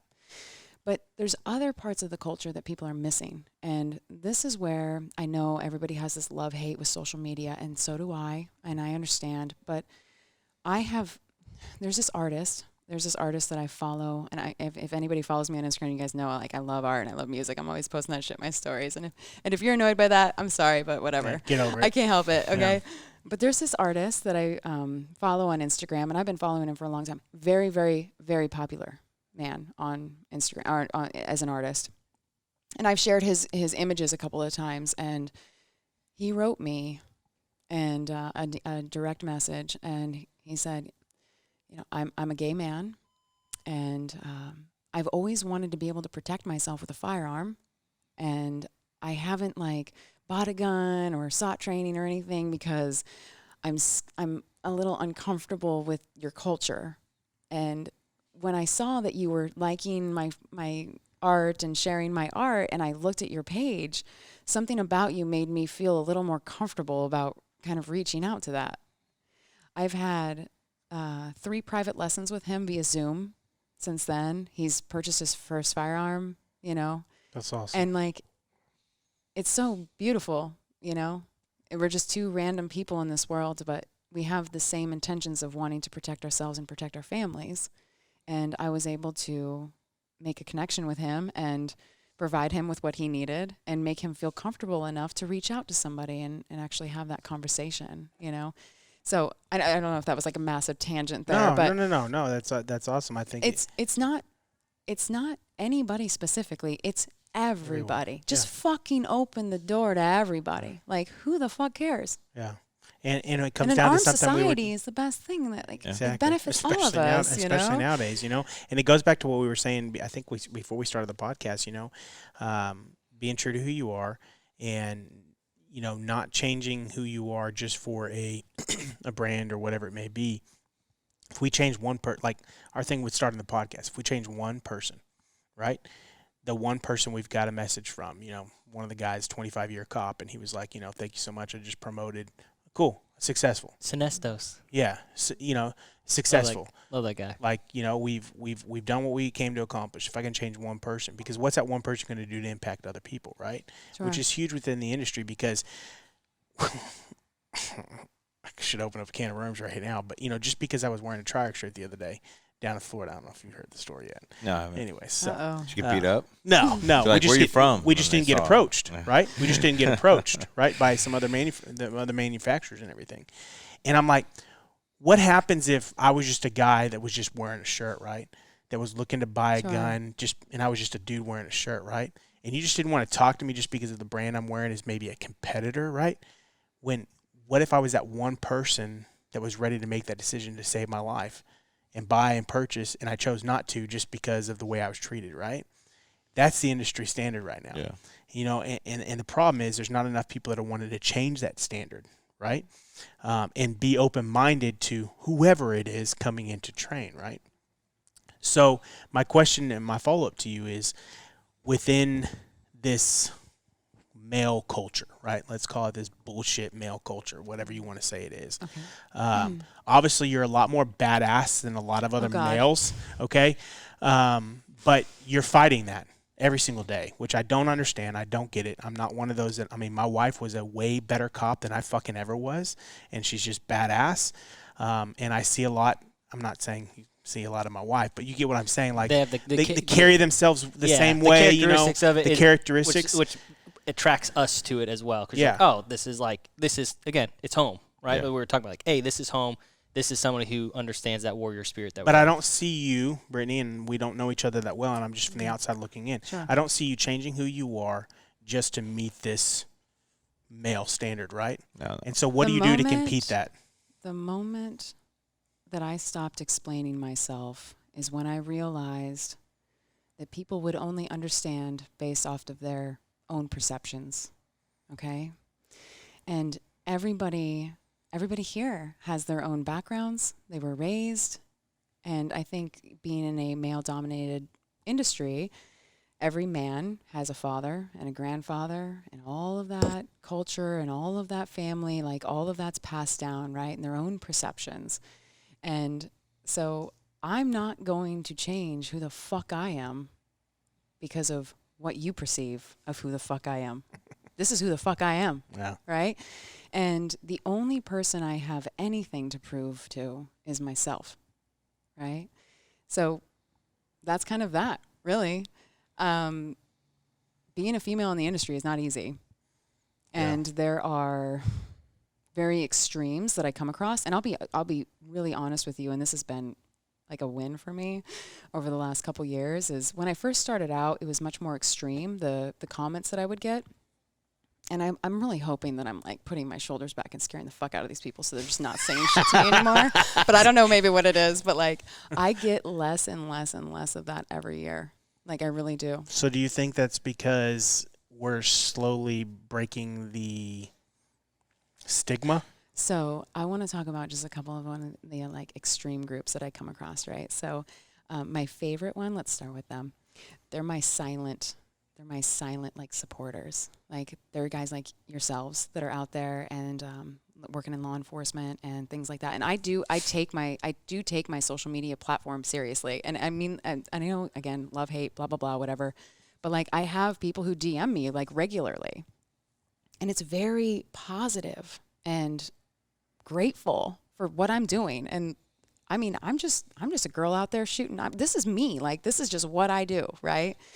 And so they're rooting for me though, because they want to see it. They want to fucking see the change in the culture, right? And like, so they're just like supporting me in this like back end kind of quiet way, like keep after it. You're doing great. Like keep going. We want to see it. Like do more. And then of course there's like the opposite side of that spectrum where it's either a boys club and like, you know, I've got so many stories that I could tell that explain that more than I'm proud of, really. I've been asked to like at the end of a range day, I've been asked, could you hop out quick and let us take this photo? You know, because so-and-so's you, wife will dude. get upset or you know, we just want whatever. It's whatever. Like, it's whatever. Shit like that, you know? See, I don't have the patience for it. Yeah. Man. I don't But, have the patience for it. That's what I'm saying. And also, too, I mean, it's good to have silent supporters, but honestly, it's like a detriment for them to be silent. I know. And It's that's like, what hey, I talk to them it's like, about. hey, dude, I mean, thanks for your appreciation, but, like, open your fucking mouth, dude. Right. Because that's what I'm, like, no, like, saying, like, why be silent about it, dude? Like, if you really, truly support me, then what's your angle, bro? Like, oh, you want to give me props, but you don't want to give me props in front of the people? Man, go fuck yourself, Okay. dude. How do you change the culture? Like, dude, Chris, you're amazing. Thank you. but they're not doing shit. No, you're exactly right. What they're trying to do is like get you to like them for something. It's just fucking stupid, man. So I've had these conversations. I have a story that I want to tell that will like literally sum this all up, like via an experience. Like, so when I was on the protective force, you go through an academy. It's 4 months long, and it's not fucking easy. It's hard as fuck. There's two of the hardest qualifications that I have shot are the Air Marshal's qual and then the DOE. Oh, that's qual. my favorite story. Because she doesn't tell it, so you're getting a chance. Oh shit! She never fucking tells them. You should tell people the story, but nah, Cool. This is gonna be good. The man. Uncommon Line podcast. Yeah, Number one. pushing the line. Pushing Well, the this, line. She's I gonna don't know tell the something story. about this. Like it really kind of I don't know. Hopefully it helps you guys understand. I guess. Yeah, tell the it's story. An anecdotal. So, you got to It's too shoot big this. of a word. You so. got to shoot this 400-point qual, right? It's really, really challenging. It involves rifle, handgun, gas mask, barricades, 100 yards, up to 3 yards, heavy guns. We're talking open bolt, belt-fed machine guns, night shooting, fucking turrets, like all this shit, right? And it takes you about, I would say, a solid 50 minutes, like with a good pace of facilitating that qual for somebody to do it, okay? It's a long qualification, right? So you go through the whole 4-month academy, you come down to the fucking wire, and they're like, all right, listen, today's the day. We're going to show up, 06, you shoot the qual, whatever you fucking get, that's what you get. And if you don't pass, you're out. You lose a job. It's a big deal. It's a lot of pressure, and they want to put the pressure on you, and they want to put that stress on you, right? So I was the only female, and I was the only person hired in as a supervisor position, right? So I got those two things working against me, right? And I had some gentlemen in the class, in the same class as myself, that, you know, they were cool with me. They supported me. We carpooled and stuff like that, you know, whatever. It was cool, right? I wasn't there to make friends. But so it comes down, so I'm in the first heat. I go up and shoot the qual. Out of 400, I got a 394. Which I was fucking stoked about. What's passing? Like, what's bare minimum? I mean, The bare minimum is a 370. damn. 370. You cannot shoot lower than a 370, otherwise you're fucking out. So out of 400, I got the 394, and I was so jazzed because, like, I mean, I've been floating in that, like, 390s, you know, 391, whatever it was. And so I'm not celebrating or anything. I'm just fucking proud that I shot better than what I did the day before. That's all that I give a fuck about. I want to just be a little bit better than how I was yesterday, right? So I sit down, I shut the fuck up. The next heat goes up, they shoot their qual, and they're done. And I had the highest score out of both heats, okay? And the instructor who had hated me from the beginning based on the fact that I was a female and I was hired in as a supervisor, this dude was a fucking bitter prick. What's his name? Oh, God. It's a douchebag. No, Yeah. it was a douchebag. But Yeah. no, he just hated, right? He gave me a lot of shit. Can you say bye to Zach? Bye, Bye, Zach. Zach. It was great to see you. Thanks for hanging out, Zach. So he pulls us all together, right? He's like, all right, you guys, gather in on me. And so we all gather in, and he goes, this is some bullshit, gentlemen. You're letting a fucking female fucking civilian kick your fucking asses in this qualification right now. And I'm not going to let it fucking happen. So guess what? You're all shooting the qual again. And he goes, Mandera, have a fucking seat. So I sat down on the fucking bench. I took my fucking hands, I put them on the top of my plate carrier, and I put my chin down, my eye and ear pro on. I kind of sort of took a nap. I'm not going to lie. I was a tired fucking girl, okay?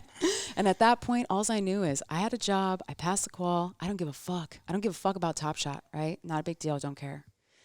So both of the quals, or heats, shoot again. And unfortunately for those gentlemen, they all shot worse than they shot it the first time, Fuck yeah. right? I felt bad for him. I was like, God, dude, that fucking sucks, whatever. Like, it's on you. I'm good. And I ended up getting Top Shot. And so here's the other bonus is like, depending on what level you shoot, you get paid. And it's not a small amount of money. It's a substantial amount. Like, so Top Shot was a big deal. And as of today, currently, I am still the only female who has received Top Shot in all of DOE, all of the DOE like Cheers. sites. Cheers. And that, I mean, that's cool and all. It is. Mark, dude, forget me, Oh, man. sorry, bro. Thanks, bro. But- Damn, man. Like I said, like what mattered to me most is I just wanted to shoot it a little bit better than I did the day before. But this was the hard part for me is nobody celebrated it. Nobody fucking celebrated it.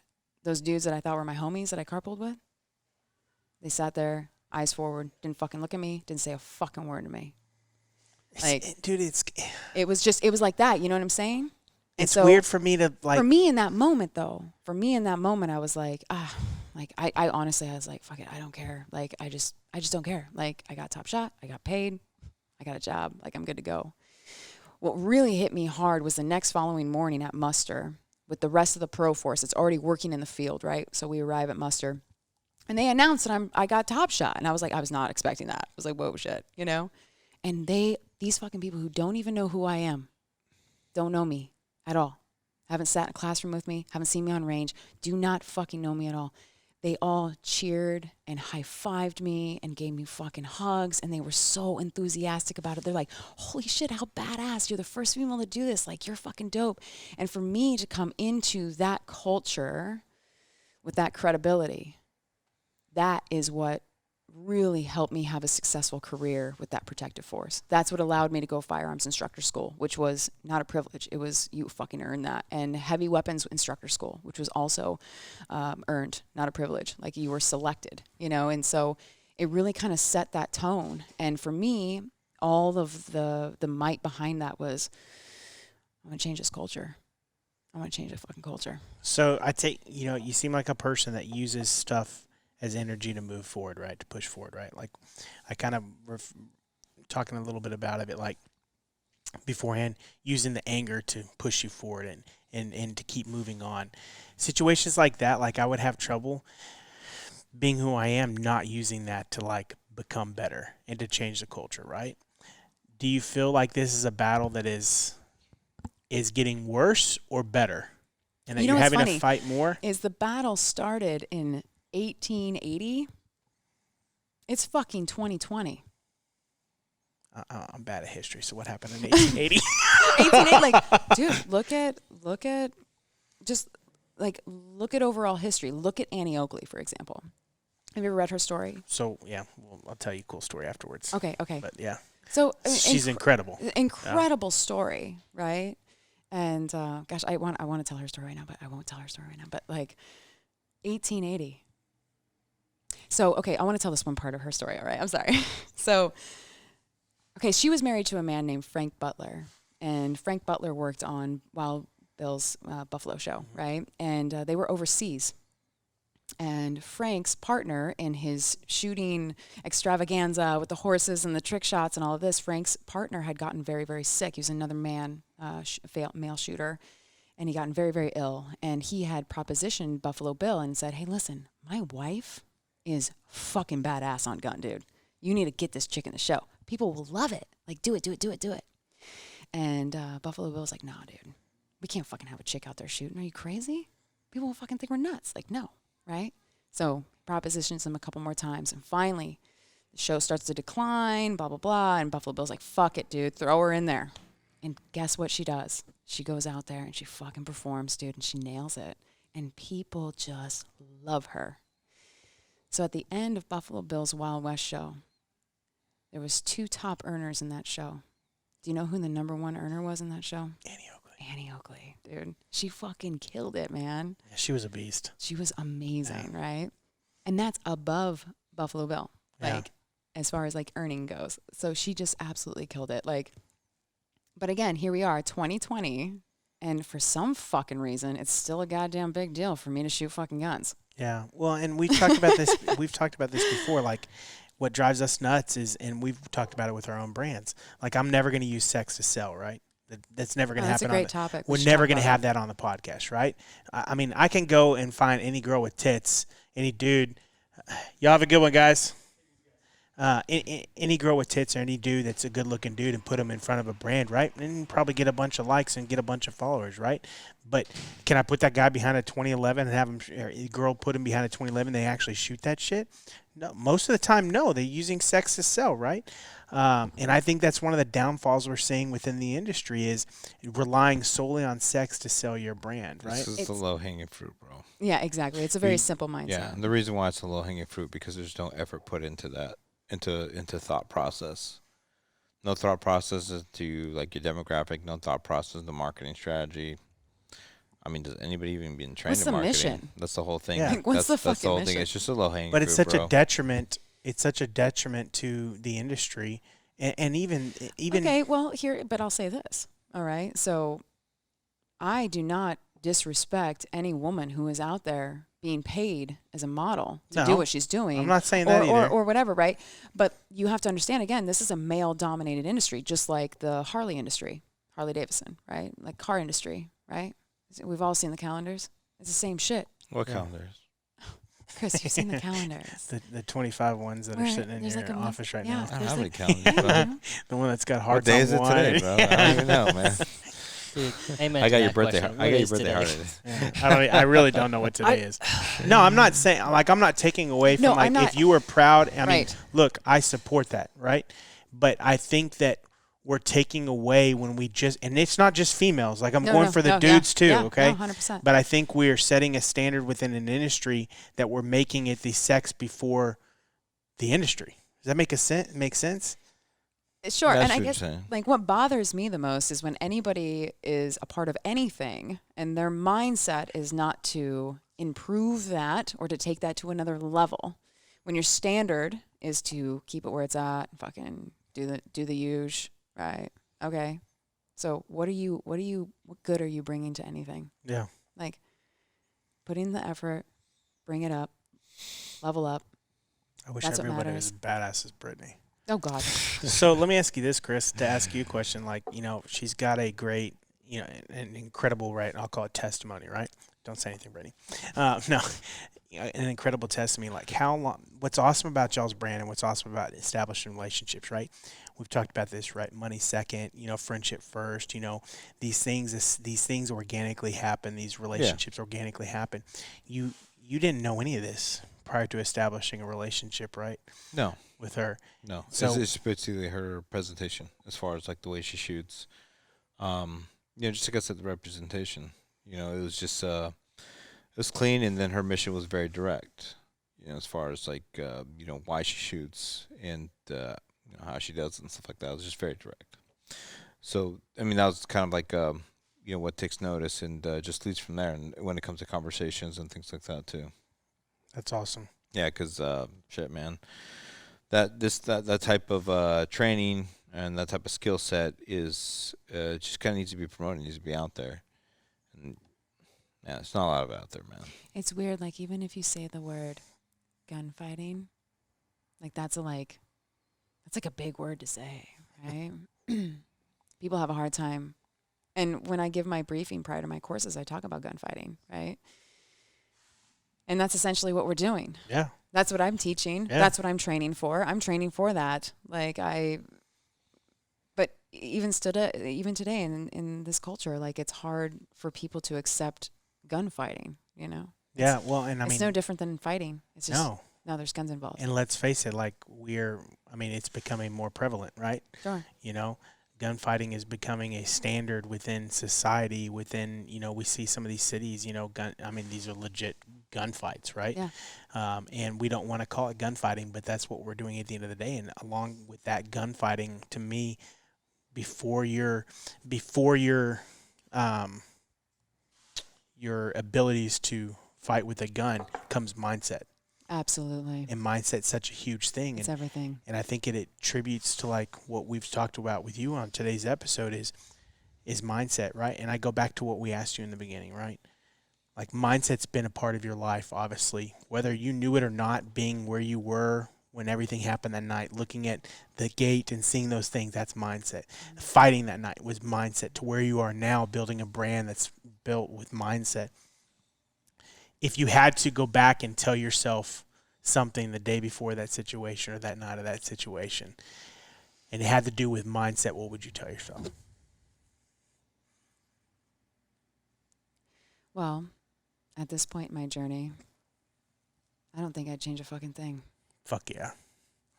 So I literally thought you would probably say that, right? Really? Yeah. Oh, God. No, and that's good. That's good because I love that because, you know. Let me ask you a question. Yeah.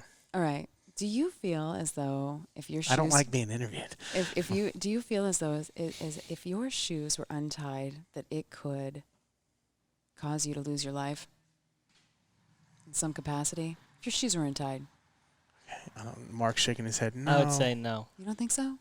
I'd fucking kill you if my life's on the So line. say your shoes are untied, right? No, if my shoes, I mean, it literally shoes untied shoes and I'm fighting untied. for my life. Yeah. I'm kicking my do you shoes think off that and could, let me ask you this. Question. Your shoes are untied. Do you think if you're in a gunfight and your shoes are untied that it could fuck you up Do you mean to negatively impact you in order for you to fucking... I feel like this is a trick question, It's but not yes. a trick question. Yes, it's not I like do. that. I I'm think asking you I if your could fucking trip. shoes are I untied, could trip could it and fuck you over? That's Yeah. what I'm asking you. Yes, Okay, yeah. great. So mindset. Yeah. Double knot your fucking laces. Right? Powerful. And if you have laces that come untied, even when they're double knotted, swap out your fucking laces. Get Velcro. Velcro.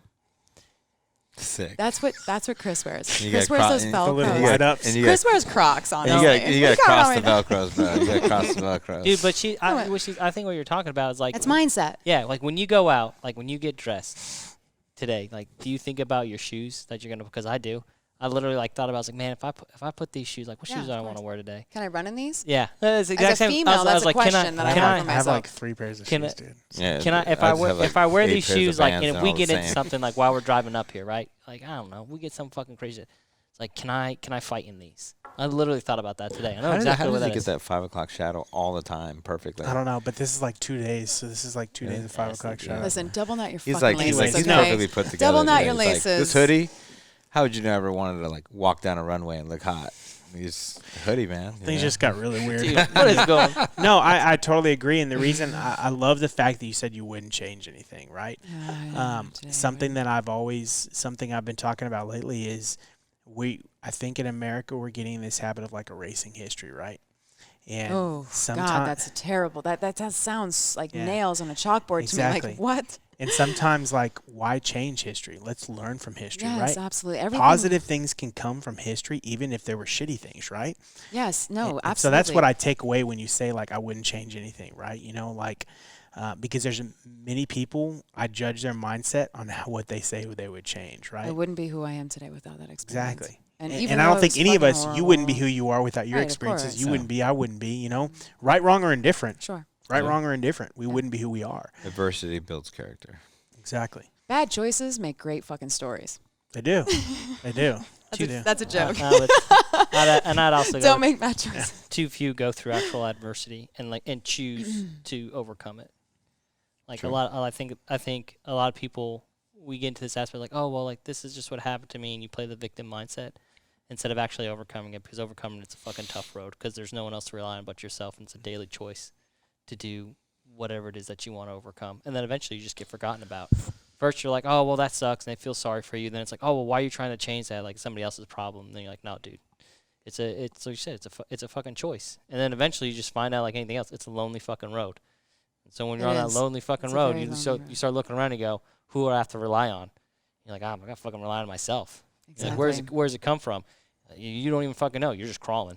Like that's all I gotta do is crawl right now. Right. And eventually you stand up and you run and you get Yeah. over it, and then they Yeah. can't. Nobody can touch you anymore. So let me ask you this.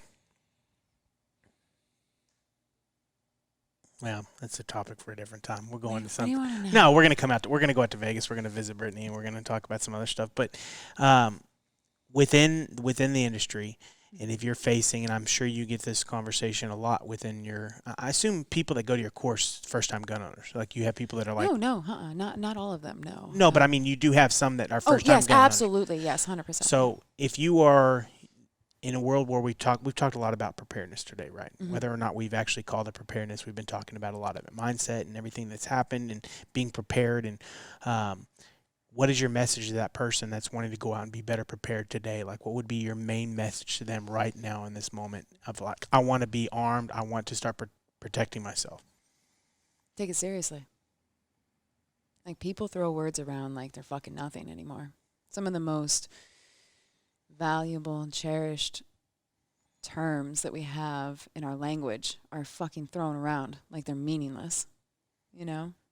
So if you want to actually be able to prepare yourself, you need to fully understand, and you need to be completely fucking honest with who you are right now, today. You need to look at that. And then you need to know where you want to be and put the effort in to make that fucking happen. This is something I say a lot to people is, show me what you can do today. I don't care that you could run marathons 5 years ago. I don't care that you were SF this and SF that and blah, blah, blah this and all of that 25 years ago. Absolutely. Do I respect it? 100%. Do I appreciate your service? Yes. I'm a huge patriot. Like, absolutely. Show me what the fuck you can do today. Like, that's what I want to see. And that's the mindset I think all of us need to have is, where am I at today? What could I do today? And you have to be honest with yourself about that. And if you're not honest with yourself and thinking that you're just going to figure it all out on the fly, good luck. Oh. Like, good luck. It's good. Like, it's a harsh reality, but I have that conversation with myself regularly, you know? I am constantly looking at my weaknesses. And Self-evaluation is it's huge. not easy. And, like, Yeah. it's not easy to be, like, the looking in the mirror and seeing those weaknesses and understanding them and really, truly wanting to move forward from them and being able to put in the effort. And so to do that is very easily said. But to actually fucking do it, right? Just like the words I was talking about, you know, people use words like loyalty, honesty, trust, whatever, right? Fuck yeah. Anybody can say that. Anybody can say those words. Yeah. But to actually choose to live the life of a loyal person, of an honest person, as a trustworthy person, it's not fucking easy. Yeah. And it's not for everybody. Not everybody's capable of that, right? Yeah. And you need to be honest with yourself about those things. You need to be. You have to be.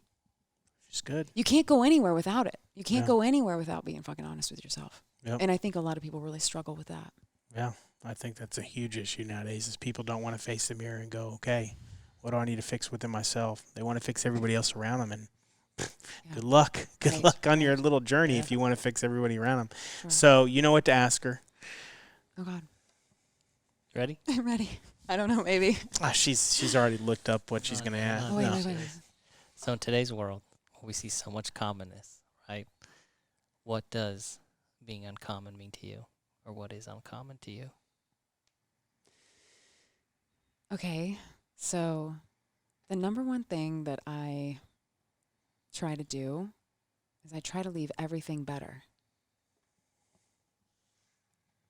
Like, even if it's a 2-minute conversation with an individual that I don't fucking know.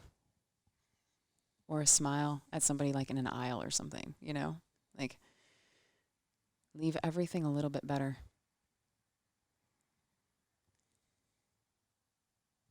The other thing would be you have to put effort in, like, to yourself more than anything else, because if you don't put fucking effort into yourself, you're worthless to anybody else.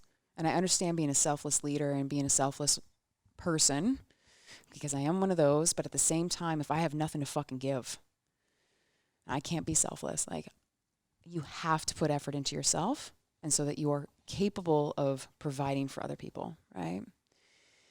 Patience. We all know that fucking word.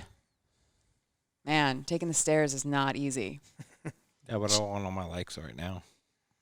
Yeah, right? I want my Instagram likes right now. Yeah. Chomping at the bit. 10 years. That's a decade. And you know where I feel? I feel like I'm still just this little baby, like, on this journey and excited and eager, and I want to bite off more and I want to go for it, right? At 10 years, like, I've dedicated to that. You have to be fucking patient. Yeah. Take the stairs.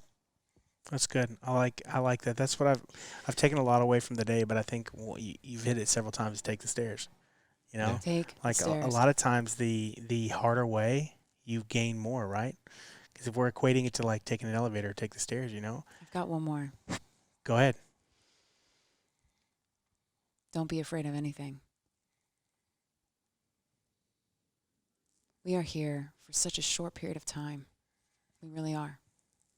And the fact that you're a human being that's standing and breathing and living and loving is a miracle in itself, right?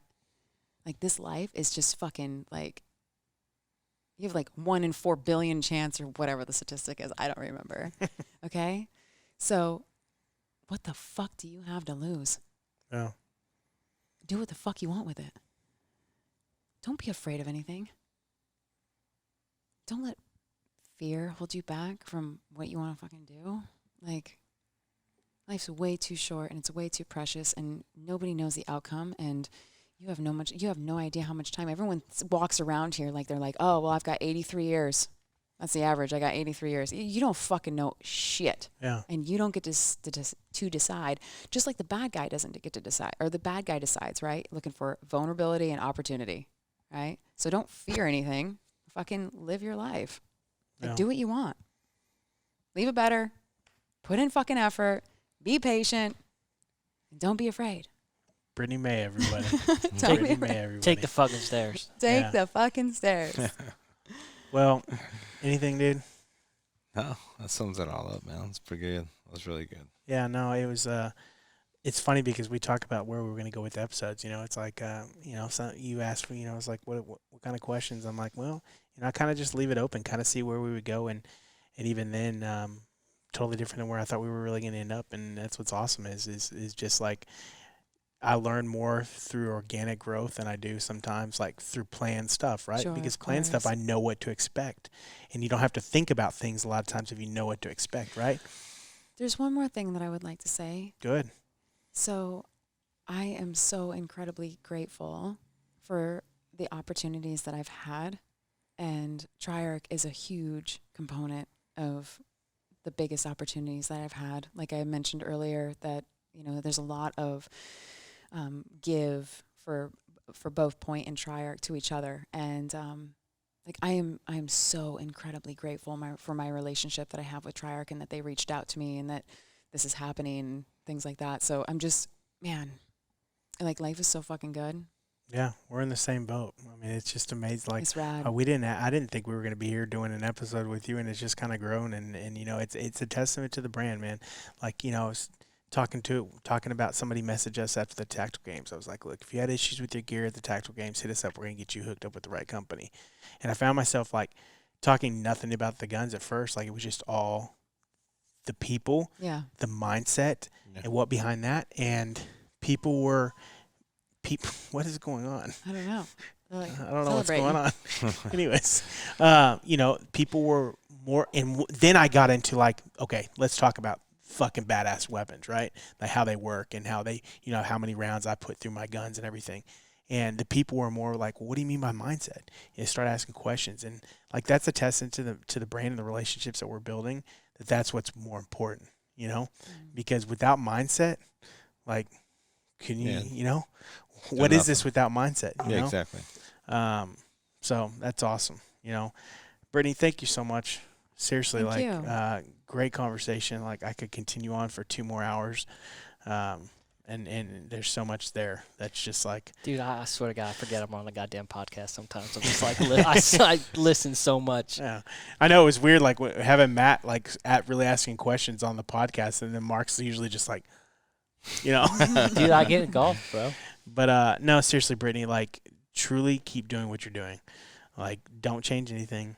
Just keep being Brittany, and the sky's the limit, because more people need to be like you within the industry. And I mean that. And, and I'll say more females need, you're a great representation for females, and quite frankly, males within the industry, of what they need to maintain as instructors and brands and everything. So seriously, I applaud you for that. Oh, I Again, I appreciate don't that. say that lightly, because some people I just don't fucking care, like, but it's like, I sincerely mean that. That means so much, and I promise you, I'm not going to change a thing, and I'm going to continue to create a path for others as well. So, That's awesome. yeah. Mark, anything in closing? Nothing, man. I think we talk about it a bunch. Is authenticity.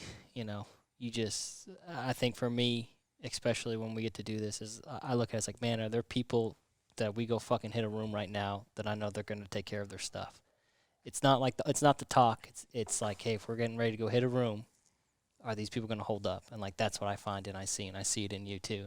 And it's This is awesome. our squad right here, bro. This is our squad. Squad. Like I'd go hit a room right now with everybody in this room. Like You know what let's I go mean? fucking break down a door. But that's the thing. And then I said this earlier too. Is like, but the fact that you brought up that words don't, like, we throw around words so much today, and especially I think in the policing culture. But like I always think of us as knights. That's how I envision myself too.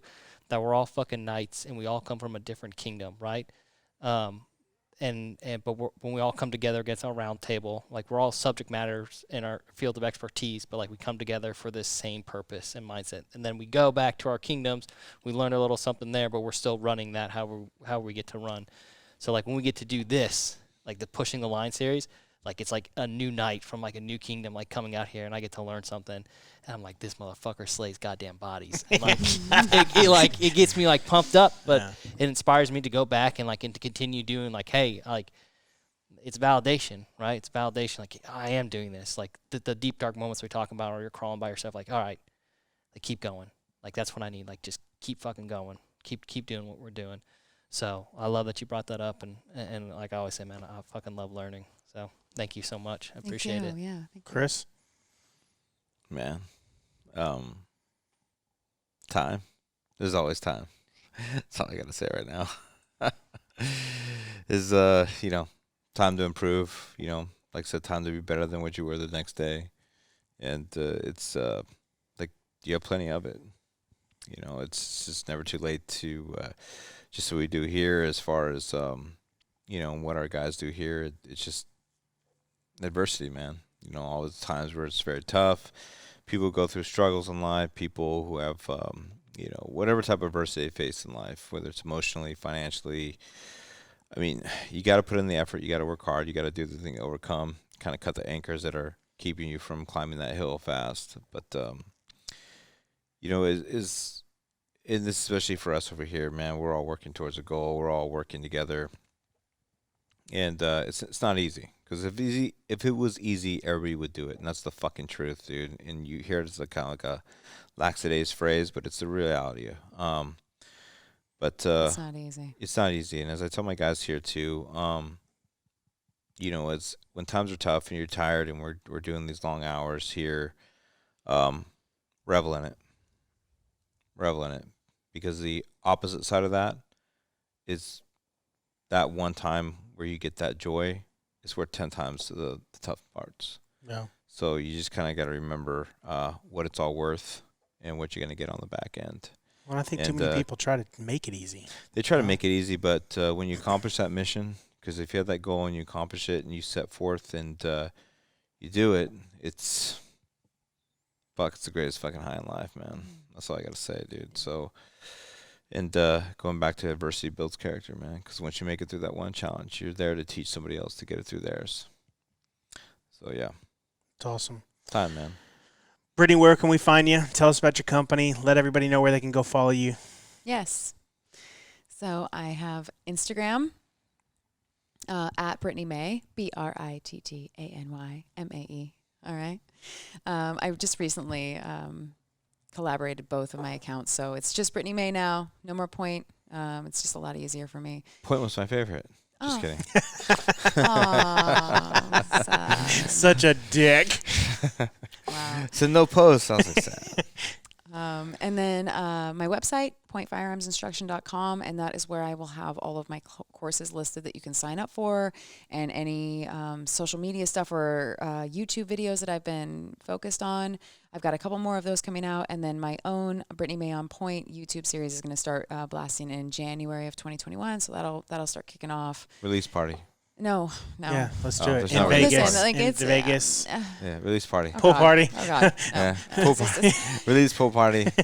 It's just like little tidbits of information and passing on what I know and things like that. But No, but seriously, I'll come to Vegas for a release party. So I'm Dude, not let's do a joking. release party. Let's just like Yeah, plan a let's release do party, it. dude. Let's do I'm it. fine with that because I love Vegas. Hey, like, and if she doesn't want a release party, I we'll mean, just Shot we'll make Show's one. not happening. Yeah, we'll make one. We'll make Yeah. a release Have party. a release party. You guys can pay for it. I'm going to show Well, up. Okay. it's, you know, that's awesome. So within your companies, you do concealed carry license in Las Vegas. Yes. So I do. So I have a lot of upcoming courses that are going to be throughout the country in 2021. I'm going to be over in France and Italy in March of 2021 as well, teaching Wait, executive what? protection agents. That's awesome. Yeah, I did that 2019 as well. You think our agencies would pay for us to We'll go have to over do there? another follow-up episode with her going to Italy, Yeah, with her time in Italy. I think we need to go to. I think we need to go to Italy to cover Do the this. podcast. Yeah, do the podcast, Pushing Line series from Italy. You Brittany know, Mae, I would Brittany support Mae that. contacts or I'll know finance conquers. that. Let's do Okay, it. You cool. know, Italy is a magical place. The people that I have over there are just phenomenal. I heard there's a lot That's of pizza and like spaghetti in Italy. Is that true? Is there pasta in Italy? I don't think so. I didn't see any pasta while I was there. I don't know. I'm so confused right now. Oh my God. we could talk later, man. Yeah. What's that? Wow. Mark's like, damn right. No. Yeah. So, anyways, I got courses. I'm always teaching in Vegas consistently, at least 3 classes a month. I do the CCW courses for Nevada residents as well, and I also do the armed guard cards for anybody in Nevada who has an armed guard card, and they have 2 quals a year, so I provide that as well. And yeah, And then this weekend you're at Triple C Range. I'm at Triple C Yeah, Range. awesome. And you're going to be back in 2021 at Triple C? Yes, I will. And I also want to do some, maybe at the indoor Texas gun experience. Yeah, Yeah, maybe cool. I'll do a little of that action too. So, Awesome. and if anybody knows of any really amazing ranges that they would like me to come out to, I'm interested. That's So, awesome. Yeah. Also, we have some Triarc team members taking the course. Cool. I'm going to be extra hard on I them. wish I could should. go Should I to do the that? course. Yeah. Be extra hard. I wanted to go to the course. You should go to the course. You should take it. What? Yeah. I took one time. I failed. You failed? Yeah, he did Yeah. fail. He Like- massively You're like, failed. this dude is on his phone. He wasn't doing even business. Yeah, he was working the whole time. He was I can see completely. this. Yeah, can and see plus I this. used the Beretta M9. Just kidding, I didn't. No, Are you really an didn't. M9 fan? Huh? It's a love-hate, man. You know? Oh, You carry that hunk man. of shit for a long time. You hate that thing, but at Yeah. the same time, you're like, damn, Mel Gibson and Bruce Willis are so cool with that Yeah. motherfucker in the 80s. You know, and something So- I just noticed out of the corner of my eye is that bolt gun up there, dude. Yeah, I'm telling you, bolt gun. dude. Dude, I want okay. 007. Oh, I got an update on- 007 is my serial Dude, number. I got an update on the bolt gun. Okay. Are I you got the able to bolt talk gun. about it right now? Yeah, I can talk about it. You ready? Are you selling it? Is it for release? It's like, it's in the same spot it was last time we talked. God almighty, man. I just want one. I just want one, bro. Dude, Extra just take sassy, that one right here, Chris. man. Just take Extra that one right there. sassy. Sign it out, man.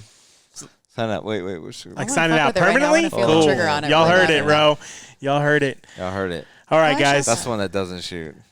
What? They weren't all perfect, you know. Well, it doesn't matter. It's I was still a bolt gun. experimenting, you Yeah. know. Well, Brittany, thank you Hey, so much no, for. listen. Thank you. Thank you so much. It was awesome. I really liked talking. We got to do another one because there's more that we've already talked We about like a little skimmed bit the before. surface, really. I Yeah. don't know what even So, happened. There's more. There's more that Happens we to me need all to the talk time. about. But I'm really glad we kind of talked about the mindset and the preparedness and telling your story. Man. I mean, it's just freaking awesome. So freaking awesome. So anything else, guys? I'm hungry. Me too. He's hungry. You're hungry. Yeah. Mark, they're hungry. All right, guys. Remember, stay safe, stay switched on, and stay uncommon.